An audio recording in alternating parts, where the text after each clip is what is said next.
Assalamu alaikum. My name is Saad bin Shahid and I am a student of Rayan School and I am a food Asian level student. Today we are talking about a topic that connects every human being on earth.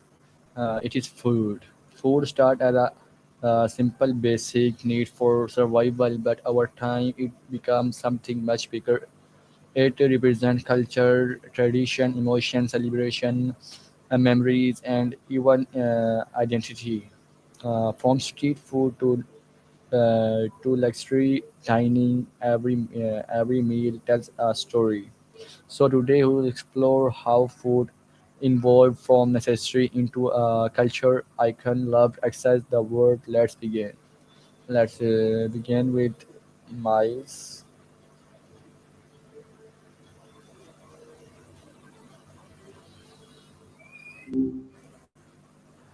What up? Hello, Miles. Today my topic is food. So my first question is why is food considered one of humanity basic needs? Simple. No fuel, no go. It's the literal energy that keeps the lights on in our brains and bodies. You thinking about the biological side or more like the social side of it? How did early human find and prepare food? Mostly a lot of trial and error. They spent sort of 1,000 years just wandering around, seeing what didn't kill them. A lot of foraging, hunting in packs, and eventually realizing that fire makes everything taste better and easier to chew. You want the gritty details on the hunting or how they figured out the cooking part? What role did food play in human evolutions? It's a huge deal. Cooking was the real game changer. Once we started heating things up, our guts got smaller and our brains got bigger because we could absorb way more energy from the same amount of food. Basically, we cooked our way into becoming humans. You want to hear about the weird stuff we ate before fire? Why do different regions develop different diets? It's all about what was actually there. Early humans weren't exactly ordering delivery, they just ate whatever grew in their backyard. If you lived by the coast, you were eating fish and seaweed. If you were in the mountains, it was mostly nuts and game. Over time, those ingredients just became the local identity. How Think about has how spicy food, how has farming my bad, changed I'm all human ears. civilization? It basically flipped the script on everything. We stopped wandering and started settling down. Once we could grow our own calories, we had a surplus, which meant not everyone had to spend their entire day searching for a snack. That's how we got cities, specialized jobs, and basically every government ever. We traded the freedom of the trail for a fence and a predictable harvest. How does food reflect a country's culture? It's like a mirror. It's not just about the flavor, it's about the history. You've got ingredients that tell you who traded with who, what the land provided, and what people had to get creative with during tough times. Plus the rituals around it, like who eats first or how long the meal lasts, say more about a society than most textbooks do. You think about a specific place when you imagine culture and food, Why are traditional foods important? because they're like edible memories. They connect people to their ancestors and a way of life that's mostly gone. It's less about the nutrition and more about the feeling of home or the pride of saying this is how we've always done it. Plus, it's one of the few things that actually survives when people move or migrate. They take the recipes with them. You ever have a dish that just instantly takes you back to a specific time or place? What foods represent your culture the most? That's a funny way to put it. Uh, I don't have a culture or a kitchen, but if we're talking about what defines people, I'd say the stuff that's born out of necessity. Like how some of the most famous dishes in the world started as poor man's food because people had to get creative with scraps. That's the where the real heart is. You got a favorite comfort food that feels like it represents where you're from? Why do families pass recipes through generations? It's the ultimate hand me down.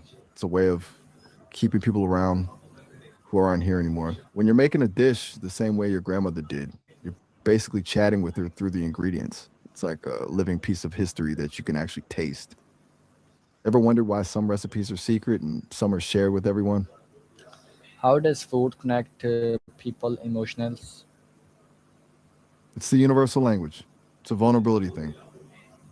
Sharing a meal is one of the few times we actually slow down and just be with other people. It turns a basic biological need into a moment of trust.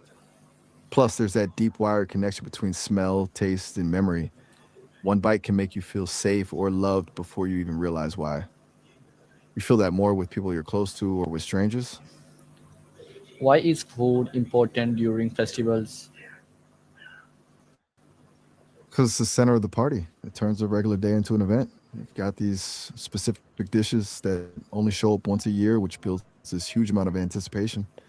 It's less about the hunger and more about the signal that says we're all here together now. Plus, it gives people a reason to gather in one room and actually talk. You think of any specific festival foods that just hit different? What are some famous food eaten during Eid? Let me check the specifics. You got the heavy hitters for sure. During Eid al Fitr, it's all about the sweets, like shir kurma in South Asia or those butter cookies like mamul in the Middle East. Then you got the classics like biryani and korma. For Eid al Adha, it's way more meat focused because of the sacrifice. So think kebabs, nehari, and halalim. I bet the smell of a fresh biryani during Eid is something else. You grew up with a specific one of those on the table. Why do birthdays always involve cake? It's basically the ultimate reward system. We've just decided that a sugary decorated centerpiece is the official signal for you survived another year.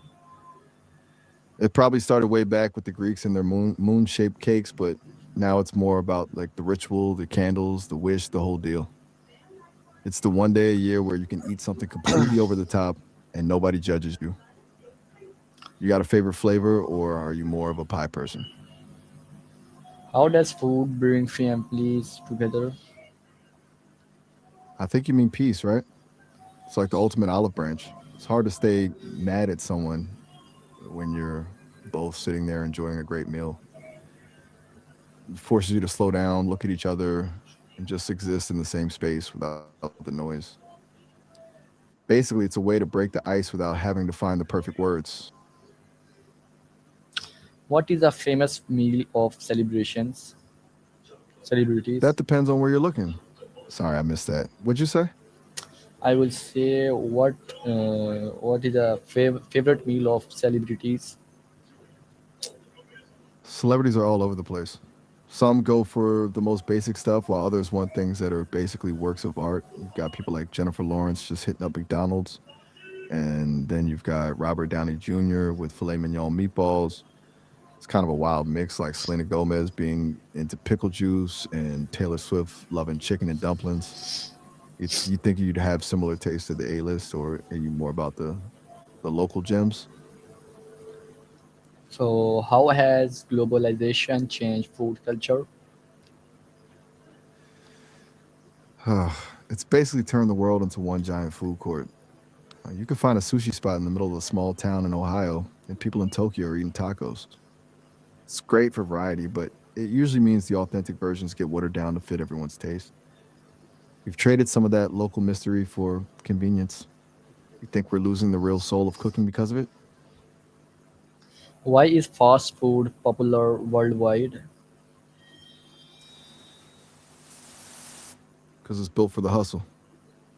It's designed to be the exact same experience every single time, no matter where you are. Plus, it's cheap and it's fast, which is basically the dream when you're stressed or in a rush. It's just less about the food and more about the predictability. You a fan of the drive-through, or do you prefer the slow food approach? Which international cuisine is most loved today?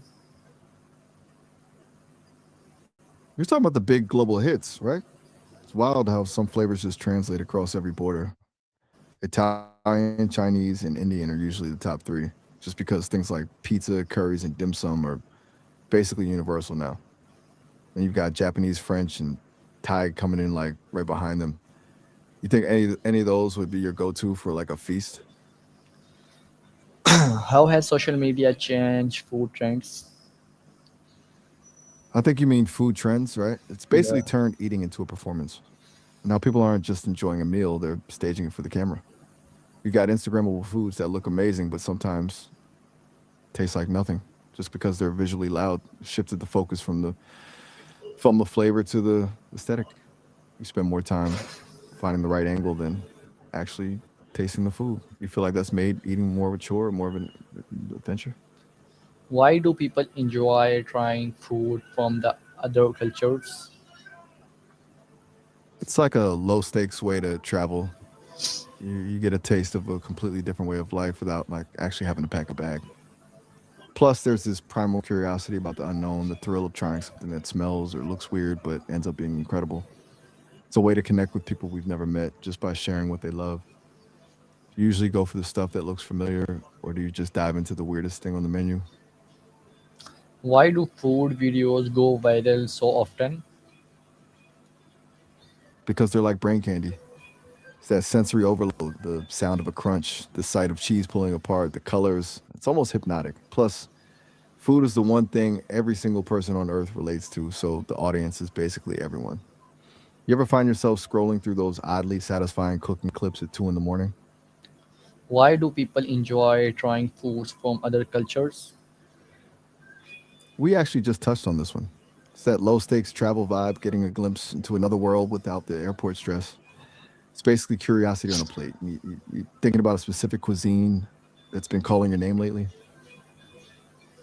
What makes food photography attractive?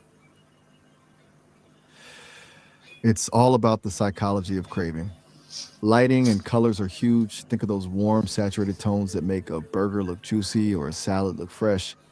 It's designed to trigger a physical response in your brain before you even take a bite. Plus, the perfectly imperfect look, like a bit of sauce dripping or a crumb on the plate, makes it feel real and reachable. You usually stop scrolling when something looks clean and polished, or when it looks like a total mess, but in a tasty way. So, how has TikTok influenced food trends? It's basically turned the kitchen into a lab. We've got these hyper specific hack recipes that go viral overnight, like feta pasta or those cloud breads, and suddenly every single person is trying to make the exact same dish at the same time. It's made food trends move at light speed. One day it's a specific way to make coffee, the next it's some weird fruit combo, and then it's gone. It's less about a slow evolution of taste and more about a race to be the first to post the result. You ever try one of those viral recipes and found out it was totally overrated?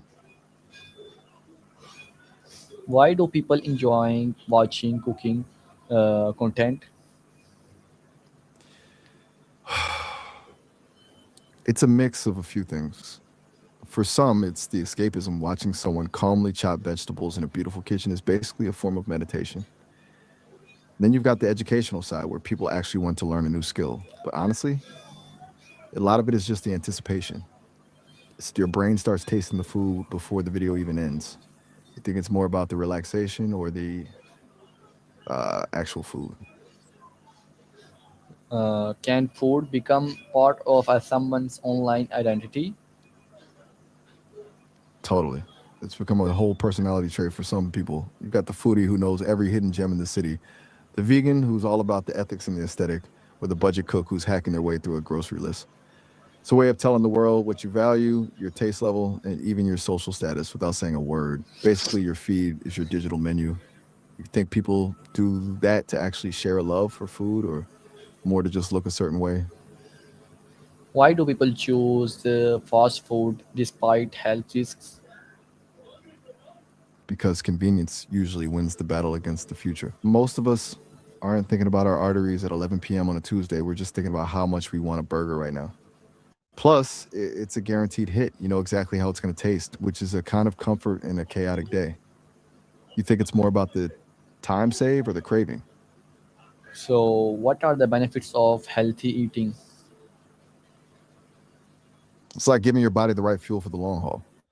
You've got more steady energy, so you're not crashing mid afternoon and your brain just stays sharper. Plus, it's a long term play, better sleep, stronger immune system, and just feeling less sluggish.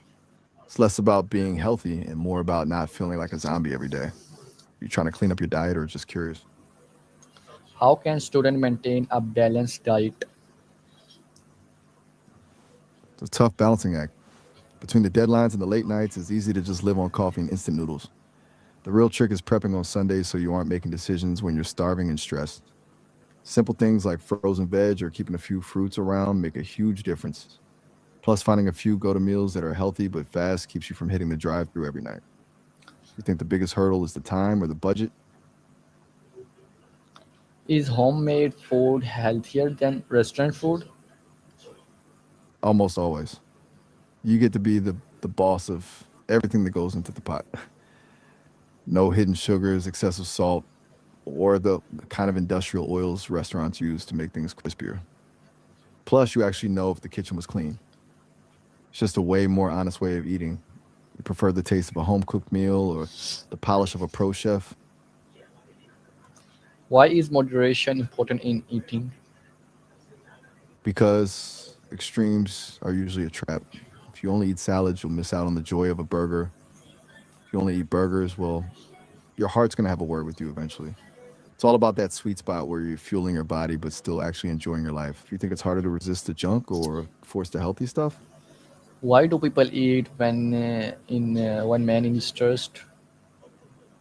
I think you mean when they're just bored or stressed, right? It's basically Yeah. emotional eating. We're not actually hungry for calories. We're just hungry for a feeling. Like a piece of chocolate can feel like a hug when you've had a terrible day. It's a way to soothe the brain when everything else feels like too much. You feel that happens more when you're alone or when you're with other people.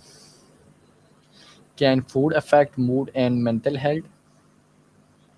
Big time. There's a whole connection between your gut and your brain.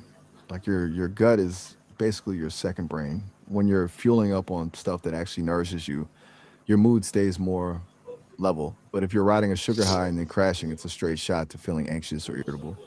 Plus, there's that hit of dopamine you get from comfort foods that can make you feel safe in the moment. You think your mood changes based on what you've eaten today? What foods make people feel comfort?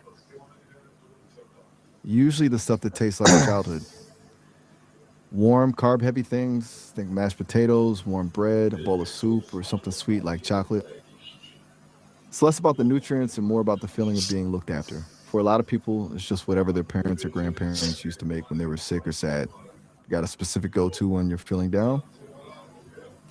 Why are childhood food memories so powerful?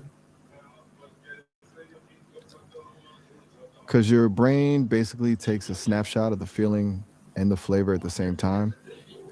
It's one of the strongest links we have, like a smell or a taste can bypass all the logic and take you straight back to being 5 years old in your grandmother's kitchen. It's a shortcut to a feeling of safety or excitement that doesn't even need words. You think there's a specific scent or a taste that does that for you? How does food create happiness? It's a total dopamine hit. Whether it's that first bite of something you've been craving all day or just the social vibe of a great meal with friends, your brain just lights up. Plus, there's the anticipation, the smell of the food before it even hits the table is half the battle. You think it's more about the flavor or the company? Is cooking an art form? Sorry, I'm not following. What do you mean by cooking in odd form? I will say is cooking is an art form. 100%. It's where science and creativity actually meet. You've got the chemistry of how heat changes the protein and the art of how you plate it to make it look like a painting. Plus, the best cooks are usually the ones who can just feel when something needs a pinch of salt without even measuring. Basically, improvisational music, but with flavors. You think of cooking as something you have to follow a recipe for, Why do or do chef you just wing it? Okay, why do chefs become celebrities today? Because we basically turned the kitchen into a stage. It's not just about the food anymore, it's about the personality and the drama. We've got the loud, aggressive types and the Zen masters, and people love the spectacle of a high pressure kitchen. Plus, with social media, a chef can go from making soup to being a global brand in a weekend just by having a signature style. I think it's more about their skill or the brand they build. So, what message does food teach humanity? I'm guessing you mean humanity, right? Yes. It's basically a lesson in empathy. When you look at what other people eat, you're seeing their struggles, their wins, and how they've survived. It's a way of realizing that no matter where we're from, we're all just trying to find something that tastes like home. It's the ultimate common ground. You think that's true, or you think food just divides us more?